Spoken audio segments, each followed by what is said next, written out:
अस्सलामुअलैकुम। Crime update में लियाकत तुसीं वेख रहे हो मेरे यूट्यूब चैनल। फैसलाबाद थाना बटाला कलोनी दे विच एक मदरसा है, उत्थे एक बड़ा अफसोसनाक वाक़या होया है जिन्हें पूरे मुल्क नूं हिला के रख दिता है। उत्थे एक लड़का साला शुएब वो 2 दिन पहले लापता हुंदा, बाद दे विच जदों पुलिस कार्रवाई करदी है ते सेम दे विचों उसदी लाश मिलदी है। घर दे विच कोराम मच गया। ये किस तरह का वाक़या है और किस तरीके दे नाल उहनूं मौत दे घाट उतारिया गया। पुलिस ने जदों कार्रवाई की सीसीटीवी कैमरे की मदद दे नाल इहदे जिहड़े कातलां नूं पकड़िया गया है, यकीन करो कि बंदे दे रोंगटे खड़े हो गए। ये ओवरऑल मुकम्मल तफसील दे नाल वाक़या तुहाडे नाल डिस्कस करांगे। साडे चैनल नूं सबसक्राइब करो, बैल आइकन बटन नूं प्रेस करो और कमेंट दे विच इज़हार ख्याल लाजमी करना। हुण साडियां इबादत गावां साडे मदरसे भी महफूज नहीं हैं। इत्थे बंदा की करे कि एक 15 साला लड़का शुएब जड़ांवाला दे विच एक पिंड है 237 गाबे, ये उत्थों दा रहण वाला ते ये कुरान पाक दी तालीम हासिल करन कारण हिफज करन कारण ये थाना बटाला दा इलाका है, उत्थे मदरसा है, उत्थे अपनी ये कुरान पाक दी तालीम हासिल कर रहा हुंदा है। अच्छा होनहार जहीन लड़का हुंदा है ते माँ प्यो इस नूं बड़े शौक दे नाल उन्हां दी ख्वाहिश होंदी है कि साडा जिहड़ा बच्चा है ना वो कुरान पाक दा हिफज करे।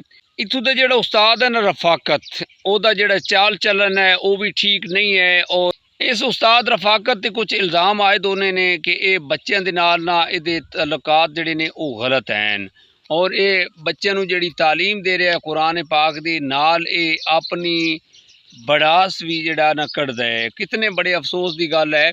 अच्छा ना उस नूं शक पे है कि ये जिहड़ा बच्चा शुएब है ना ये मेरे जिहड़े राज हैं उन्होंने फाश ना कर देवे, मेरिया जिहड़ियां गल्लां ने या जिहड़े मेरे करतूत हैं जिहड़ा मैं मूँह अपना काला करदा ये बाकियां नूं दस के मेरा जिहड़ा ये रोज़ी दा जरिया बने हुए है। लोकी मेरे उत्ते अन्ना एतबार करदे ने ते कुरान पाक दा सहारा लैके मैं ये किस तरह दी गलत हरकतां कर रहा।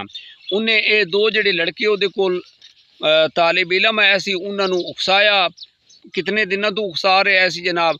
उन्होंने रात सुत्या ही इस नूं मौत के घाट उतार दिता है। शुएब नूं गला दबाया है। ये जो इतलात साडे कोल आ रही ने, फिर इन्हां नूं उस जिस तरीके दे नाल इन्हां ने इसकी जिहड़ी डेड बॉडी उन्होंने लैके आ रहे हैं सीसीटीवी कैमरे दे विच, यकीन करो देखा जा सकता है। कितना बड़ा अफसोस है कि इन्हां दा नाम सी इरफान और रेहान। इन्हां ने जनाब साइकिल का इस्तेमाल किया, रस्ते दे विच एक तोड़े दे विच उसदी जिहड़ी लाश है उसनूं पाया, फिर साइकिल दे उत्ते पिछली सीट ते रख के ते उसनूं सेम दे विच बहा दिता, सुट के ते इस साइड ते हो गए।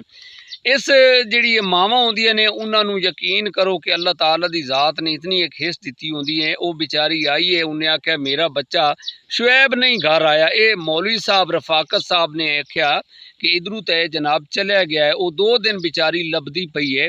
उन्हें जाके फिर थाने रपट दर्ज कराई है कि मेरा 2 दिन तो बच्चा लापता है। मैं खराज तहसीन पेश करना उस इलाके के SHO साहब नूं जिन्हें जनाब फिल फौर कार्रवाई की थी और बच्चे की तलाश शुरू कर दी। उन्होंने जदों देखिया CCTV आस पास जिहड़े कैमरे लगे हुए सी, उन्होंने भी देखे कि रात नूं ये जिहड़े 2 बच्चे है सी, इन्हां दा जिहड़ा रेहान और इरफान साइकिल दे उत्ते उसनूं लैके बेचारे नूं जाके सेम दे विच सुट दिंदे ने। बाद दे विच जनाब पुलिस ने भरपूर कार्रवाई करके इन्हां नूं गिरफ्तार किया ते इन्हां ने स्याह चिट्टा इन्हां ने SHO साहब दे सामने रख दिता।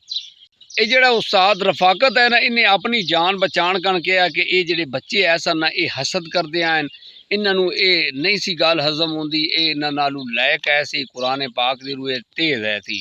ये आदे ना ये साडे अगू ना निकले, इस तरीके दे नाल इन्हां ने गलत हरकत की है और इन्होंने उसनूं साइड ते लाया है। जदों इन्हां दोनों लड़कियों को SHO साहब ने तफ्तीश की थी, उन्होंने जनाब इस रफाकत उस्ताद जिहड़ा है कुरान पाक दा ये दरस दे रहा सी। ये पुलिस जिहड़ी है एक कार्रवाई कर रही है बराबर तरीके दे नाल। जनाब हुण तहकीक जारी है किस तरीके दे नाल इन्होंने एक प्लानिंग तश्कील दी है। जो ओवरऑल है वो सामने आ जाएगा कि इन्होंने कितनियां घटिया हरकत की है।